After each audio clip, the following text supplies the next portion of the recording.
Bom dia a todos os ouvintes da Rádio Campo Maior, especialmente aos servidores e servidoras municipais. Estamos iniciando mais uma edição do programa Sindicato em Destaque. Lembramos que logo mais estará disponível na nossa página do Facebook e no nosso canal do YouTube este programa.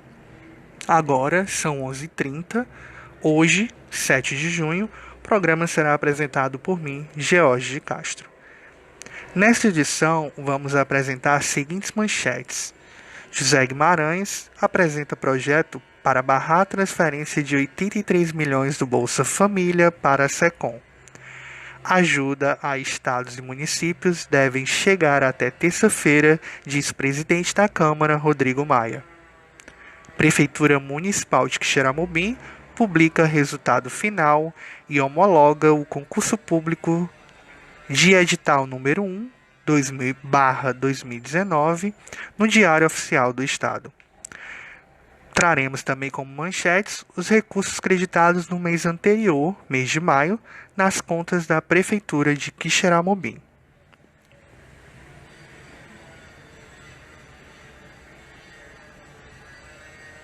Informe-se sobre o racismo. O sistema racista está em constante processo de atualização e, portanto, deve-se entender seu funcionamento. Segundo Cambegele Munanga, importante pensador negro e professor da Universidade de São Paulo. Sem dúvida, todos os racismos são abomináveis e cada um faz suas vítimas do seu modo.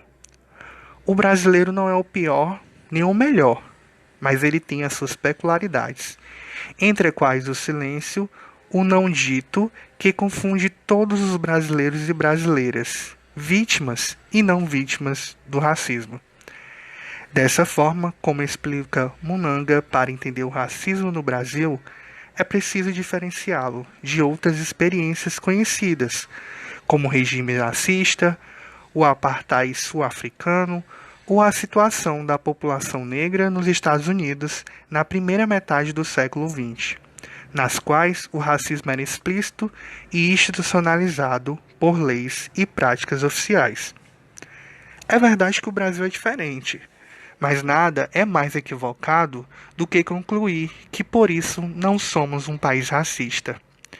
É preciso identificar os mitos que fundam as peculiaridades do sistema de opressão operado aqui.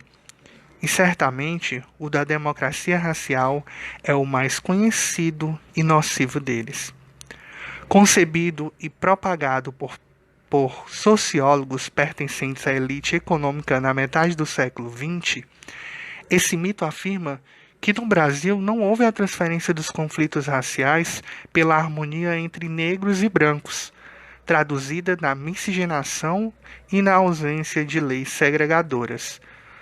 O livro Casa Grande e Senzala, do sociólogo Gilberto Freire, tornou-se o grande clássico mundial para a exploração dessa tese. A relevância da obra está em romper com a tradição que legitimava o racismo científico, teorias biologizantes formuladas no século XIX, que preconizavam uma suposta inferioridade natural do negro como forma de justificar a escravidão nas Américas, tal como apresentada nas obras de Nina Rodrigues, por exemplo. Mas é preciso ler Freire criticamente, indo na contramão daqueles que, estimulados pela naturalização da miscigenação forçada durante o período colonial, perpetuam o mito da democracia racial. Essa visão paralisa a prática antirracista, pois romantiza as violências sofridas pela população negra ao escamotear a hierarquia racial com uma falsa ideia de harmonia. Na obra Brancos e Negros em São Paulo, Roger Bastide e Florestan Fernandes apontaram: nós brasileiros, diziam-nos uns brancos, temos o preconceito de não ter preconceito. E esse simples fato basta para mostrar a que ponto está arraigado o nosso meio social.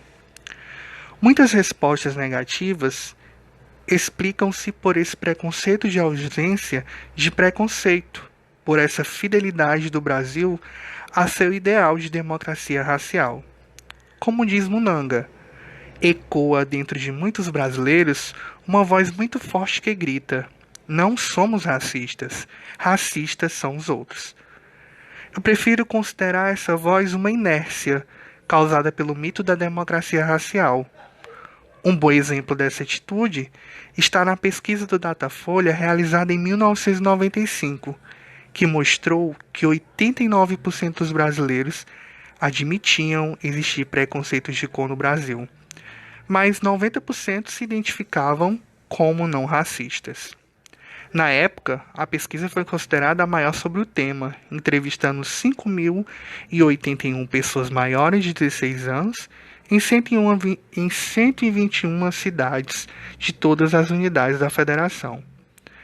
Devemos aprender com a história do feminismo negro, que nos ensina a importância de nomear as opressões, já que não podemos combater o que não tem nome. Dessa forma, reconhecer o racismo é a melhor forma de combatê-lo. Não tenham medo das palavras branco, negro, racismo, racista. Dizer que determinada atitude for racista é apenas uma forma de caracterizá-la e definir seu sentido e suas explicações. A palavra não pode ser um tabu, pois o racismo está entre nós. Esse texto é um texto de um livro chamado Pequeno Manual Antirracista, da feminista, mulher e negra Djamila Ribeiro, e ele trata, sobre essa questão do racismo e sobre o ponto de vista de o que seja esse racismo e se o Brasil é racista, né? Ela cita aí uma pesquisa feita em 1995, onde foram entrevistados um número considerável de pessoas e que se perguntavam, se elas se achavam racistas ou não, e muitas disseram que não, né? No entanto, na realidade, a gente consegue observar vários casos de racismo no Brasil, né? E neste momento que nós vivemos, na atual conjuntura política e ideológica que nós estamos, hoje, muito mais evidenciado, né? Inclusive temos o próprio líder da Fundação Palmares escrachando, falando, diminuindo, a luta dos negros, o papel da discussão racista, e como o próprio texto falou, que o mais necessário, o mais importante é primeiramente reconhecer que existe o racismo e que existe esse recurso, esse discurso racista, Então, o primeiro passo para a gente conseguir superar esse malefício tão grande à sociedade é conseguirmos reconhecer, esse processo racista no nosso país. Então, quando a gente vê esse texto, ele foi trabalhado nesse momento que nós estamos passando, principalmente referente logo após aquele caso, que nós vimos, daquela morte daquele negro nos Estados Unidos por uma força policial. Não muito diferente do nosso país, onde os próprios dados, nos deixam bem a par disso, do que é a violência sofrida pelos negros, quem é que sofre mais violência, qual é a maior população carcerária no Brasil, quem é que sofre os homicídios nas periferias da cidade, quem é que está morrendo. Então, se a gente for verificar esses dados, podemos perceber o quanto o nosso país ainda é racista, o quanto muitas vezes a gente, de modo geral, exclui essa população e deixa ela à margem, E dessa maneira a gente acaba evidenciando um pensamento que já vem historicamente junto de nós, de nós brasileiros, já que a gente passou por um processo de escravidão essa primeiro pelos indígenas, depois pela a mão de obra escrava negra, vindo aí da África, e que trouxe também, inclusive no próprio contexto dessa leitura que a gente fez, nós podemos observar que no próprio contexto o brasileiro não se diz racista por ele se considerar mixigenado, né? Então, quando a gente fala dessa miscigenação, a gente fala aí de uma junção de vários povos, negros, brancos, indígenas, né? E aí a gente tem esse processo onde a nossa população ela é mixigenada, né? Então, isso é um ponto e uma forma de dizer que a gente não tem atitudes racistas por conta disso, né? Por a gente ser uma população onde a gente tem diversas características de outros povos, como a gente falou aí, a miscigenação, né? Então, esse momento que nós vivemos hoje, né, principalmente nos Estados Unidos, e a gente já tem umas frentes aqui no nosso próprio país em relação ao movimento negro, em relação a levantar a voz dessa população, né? Por isso, nosso programa hoje trouxe esse texto e trouxe essa discussão, para podermos refletir sobre o atual papel do negro na sociedade e como ele está sendo tratado, né? Como os nossos funcionários negros, né, os nossos servidores negros estão sendo tratados em seus ambientes de trabalho, como, de modo geral, a sociedade tem uma relação com essas pessoas, né? Então é importante a gente também fazer essa reflexão. Continuando então com nossas notícias sindicais, a gente tem a notícia sobre um projeto que foi apresentado pelo deputado federal José Guimarães, que tenta barrar a transferência, né, de 83 milhões do Bolsa Família para a SECOM, que é a Secretaria de Comunicação do Governo Federal. O líder da minoria na Câmara dos Deputados, José Guimarães, PT Ceará, apresentou proposta nesta quinta-feira, dia 4, para barrar a transferência de 83.904.162 do programa Bolsa Família para a Secretaria Especial de Comunicação Social, SECOM, da Presidência da República. O repasse ele foi publicado hoje no Diário Oficial da União. De acordo com o projeto de decreto legislativo de número 252/2020, protocolado pelo petista, o secretário especial da Fazenda do Ministério da Economia, Valderi Rodrigues, abriu o orçamento fiscal da União, o crédito suplementar para atender serviços de comunicação institucional. O valor provém do cancelamento do programa Bolsa Família, mais especificamente da transferência de recursos para famílias em condição de pobreza extrema no Nordeste. Então a gente vê uma atitude aí muito, vamos dizer, até inesperada, né? Como se faz esse processo de transferência de um programa tão importante e de um programa que está sendo primordial nesse momento de pandemia, né? Já que muitas pessoas estão sem acesso à renda, muitos perderam emprego, né? Estão em casa, né? Em sua grande maioria, e precisam de ter uma renda, precisam se alimentar, precisam ter o que comer, e aí a gente vê nesse momento a transferência de recursos de um programa que distribui renda para uma coisa tão supérflua, né? Que seria essa transferência de recurso para a Secretaria Especial de Comunicação, né?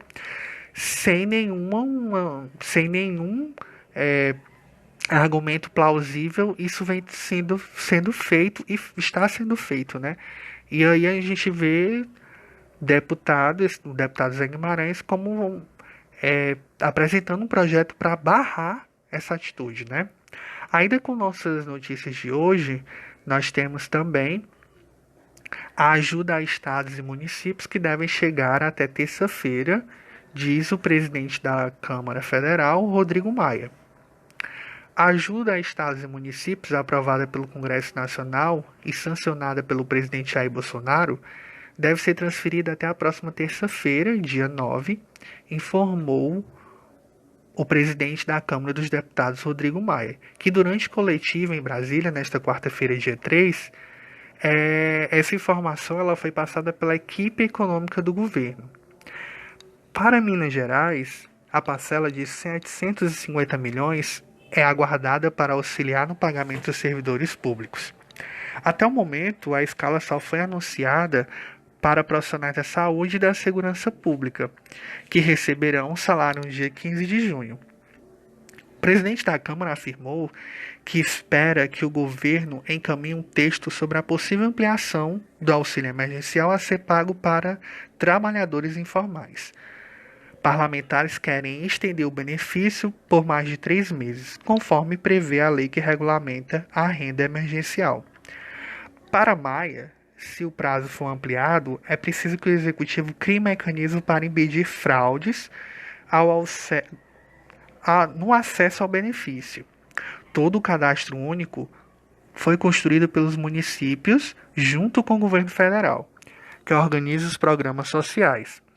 Desta vez, o governo fez a operação com a Caixa Econômica Federal de forma isolada e está dando problema. Espero que seja corrigido. O correto é que tivéssemos incluído junto com o cadastro único dos municípios para que esses problemas de fraude não ocorressem, lamentou Maia. O presidente da Câmara reforçou ainda que o isolamento social é a melhor forma para se combater a pandemia do Covid-19 e que avalia a doação de protocolos sanitários para o retorno dos trabalhos presenciais na Câmara, mas não informou quando as atividades serão retomadas. Então a gente vê aí, né, uma notícia bem animadora. Afinal, muitos municípios e estados estavam aí precisando desse aporte, né, do governo federal. E pela fala do presidente da Câmara, Rodrigo Maia, que esteve em encontro, né, com a equipe econômica do governo federal e que no próximo dia 9 vai começar a ser liberado essas parcelas, né? Embora a gente possa até confirmar e falar que essa ajuda ela é super bem-vinda, porém, né, a forma que ela veio, a contrapartida que os estados e os municípios tiveram que dar a essa ajuda é extremamente lastimável, principalmente do ponto de vista dos trabalhadores, dos servidores municipais, servidores estaduais, onde, em sua grande maioria, ficarão aí sem um maior provento, né? Sem os aumentos e correções, né? Que muitas vezes a gente fala em aumento, mas não é um aumento significativo. Por quê? Porque ele só corresponde à inflação, então ele só está repondo a perca que o trabalhador teve, né? Então é importante a gente sempre frisar isso. Então essa medida, embora ela seja importante, embora ela seja comemorada, né? Já que muitos municípios e estados estão passando por um problema financeiro enorme, principalmente agora com a diminuição dos impostos, das arrecadações de modo geral. Então é importante realmente essa ajuda do governo federal. No entanto, como a gente já falou, ela é desproporcional, né? Já que a gente vê que em contrapartida os estados e os municípios não vão ter aí que frear essa questão dos trabalhadores do serviço público. Inclusive, o nosso ministro aí da Economia, né, Paulo Guedes, afirmou em uma das reuniões do governo que o servidor precisaria sentir isso na pele, né, esse momento que nós estamos vivendo. E a gente sabe que não é bem por aí, né? A gente sabe que o serviço público ele ainda é muito desigual. Se a gente for falar dos servidores públicos, o teto de salário dos servidores públicos federais, teto de salário dos servidores públicos estaduais e teto dos servidores municipais, ele é muito injusto, a disparidade é muito grande. Então não tem como você falar de forma tão generalizada que esses servidores tem que sentir na pele o momento que nós estamos passando, né? Então, é de muito mau grado que o ministro da Economia vem falar e dar um depoimento como esse, né? Afinal, como todos sabemos, tem muitos municípios que não dão aumento aos seus servidores. Um exemplo é o nosso próprio município de Xeramobim, né? Onde os servidores de nível superior, onde os aposentados não têm aumento, com exceção dos professores que tiveram aumento, né? Porque isso é previsto em lei, e com os servidores que são assalariados do município, que todos os anos, com o aumento do salário, também tem um aumento de seus proventos. Então ele foi muito infeliz com essa fala, né? A gente sabe que o atual governo ele é muito taxativo em dizer que o serviço público não é um investimento, né? Que no serviço público é um gasto. Quando na verdade a gente sabe que quem executa a política pública de qualquer governo, seja federal, seja estadual ou seja municipal, são os servidores públicos, porque é eles que estão lá no dia a dia, é eles que estão lá atendendo as pessoas no posto de saúde, é eles que estão lá dando aula em salas de aula, inclusive muitas vezes dessas salas de aula, nesses postos de saúde, nas ruas, né, como nos garis, como as pessoas que trabalham na limpeza urbana, sem um equipamento adequado, sem uma sala de aula que tenha o mínimo de condições para que ele consiga fazer um trabalho de maneira correta ou de maneira mais produtiva possível. Então, quando um ministro da Economia tem uma atitude como essa, é extremamente lamentável, né?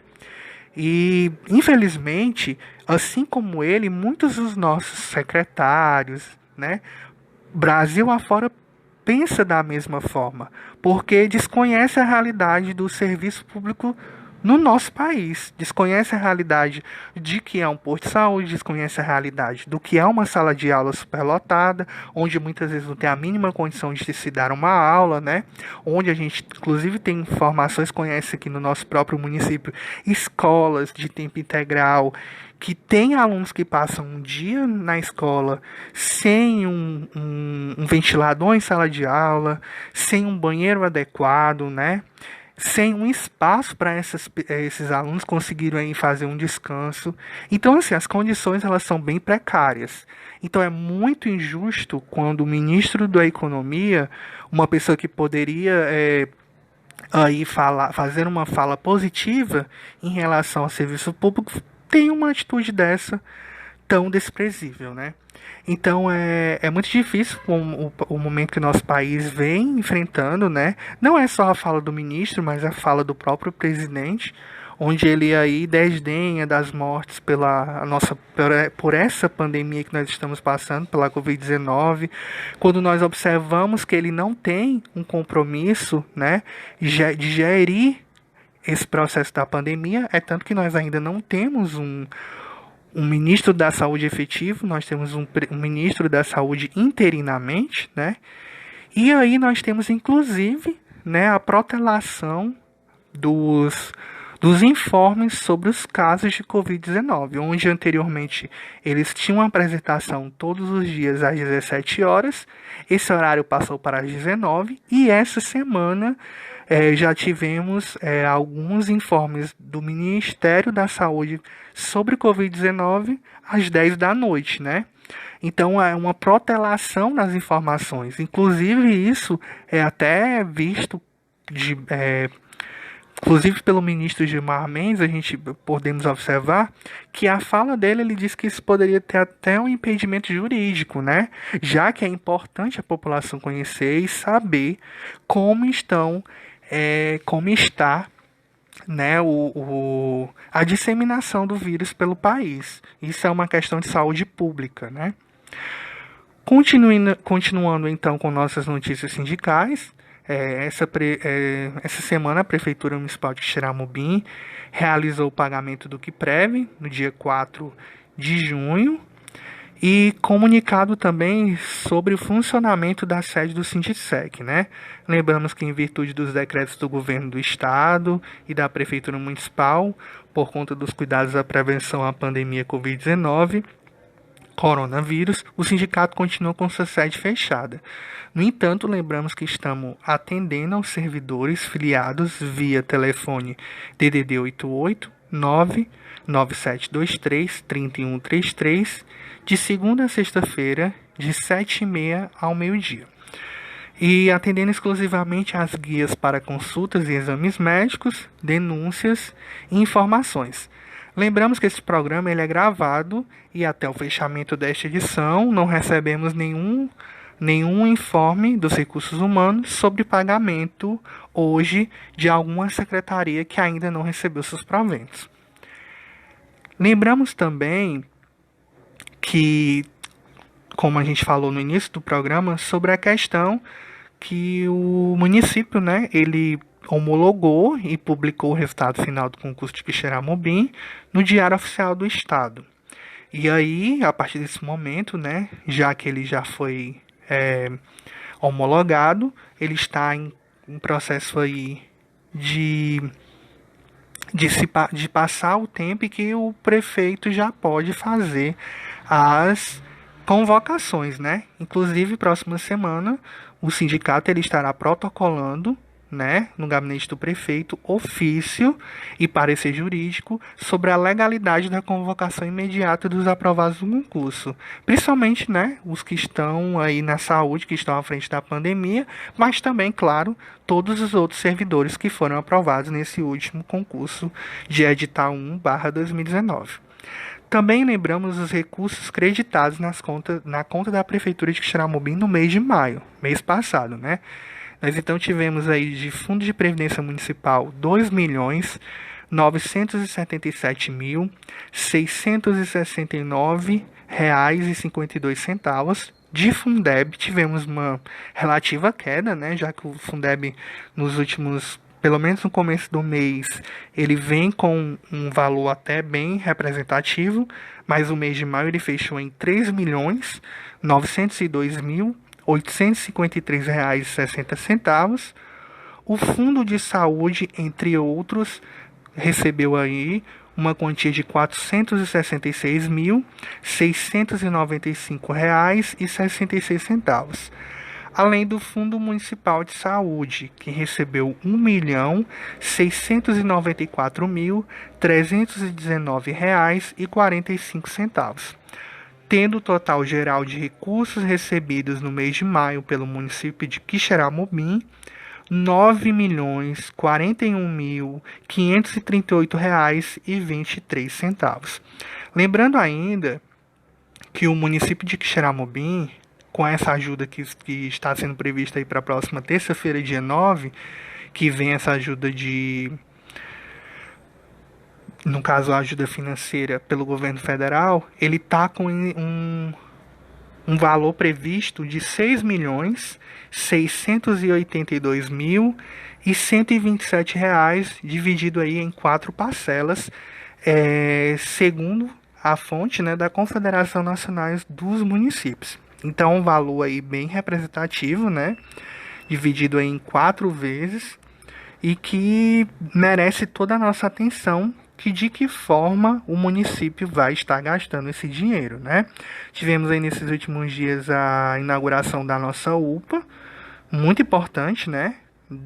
Infelizmente com um atraso enorme, já que desde 2015 que a estrutura física da UPA já tinha sido concluída, e nesse momento ela está sendo, foi, né, aliás, inaugurada, e esperamos, né, que ela realmente sirva aí, tenha um